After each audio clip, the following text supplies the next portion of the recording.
पिछली वीडियो में हमने भगवान शिव के 12 ज्योतिर्लिंगों के बारे में जाना था, लेकिन आज हम उस ज्योतिर्लिंग की बात करेंगे जिसे सबसे पहला, सबसे प्राचीन और सबसे शक्तिशाली माना जाता है।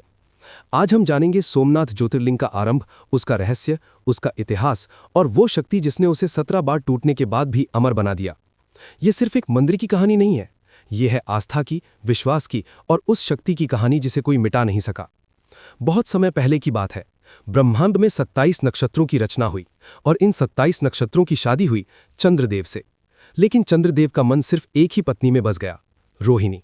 बाकी 26 पत्नियां उपेक्षित होने लगीं और यही बात उनके पिता दक्ष प्रजापति को नागवार गुजरी। तुमने मेरी बेटियों के साथ अन्याय किया है चंद्र, इसलिए मैं तुम्हें श्राप देता हूं कि तुम्हारी चमक, तुम्हारी शक्ति धीरे धीरे खत्म हो जाएगी। और फिर वही हुआ। चंद्रदेव की रोशनी कम होने लगी, वो कमजोर होते गए, उनकी शक्ति समाप्त होने लगी। अब चंद्रदेव के पास कोई रास्ता नहीं था। वो देवताओं के पास गए। सबने कहा केवल महादेव ही तुम्हें बचा सकते हैं। और तब चंद्रदेव पहुंचे प्रभास क्षेत्र, समुद्र के किनारे। उन्होंने वहां बैठकर महादेव की घोर तपस्या शुरू कर दी, दिन रात, सालों तक। ओम नमः शिवाय, ओम नमः शिवाय।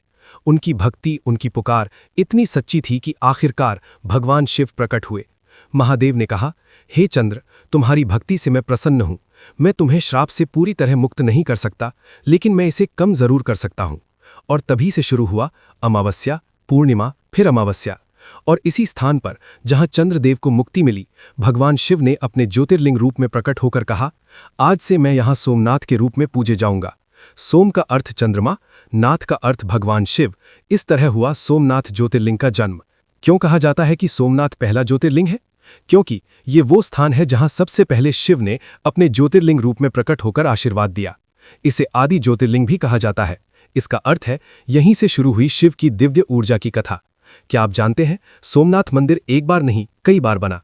सबसे पहले चंद्रदेव ने इसे सोने से बनवाया, फिर रावण ने इसे चांदी से बनवाया, उसके बाद श्री कृष्ण ने इसे लकड़ी से बनवाया और फिर भीमदेव ने इसे पत्थर से बनवाया। हर युग में, हर रूप में सोमनाथ का मंदिर बनता रहा। अब शुरू होती है वो कहानी जो सोमनाथ को अमर बनाती है। इतिहास में सोमनाथ मंदिर को 17 बार तोड़ा गया। सबसे बड़ा हमला हुआ 1025 ईस्वी में, जब एक आक्रमणकारी ने मंदिर पर हमला किया। उसने मंदिर को लूटा, शिवलिंग को तोड़ा और धन दौलत लेकर चला गया। लेकिन क्या हुआ उसके बाद? मंदिर फिर बना, फिर तोड़ा गया, फिर बना, फिर तोड़ा गया, फिर बना 17 बार। सोचिए कितनी बार इसे मिटाने की कोशिश हुई, लेकिन हर बार ये पहले से ज्यादा मजबूती से खड़ा हो गया।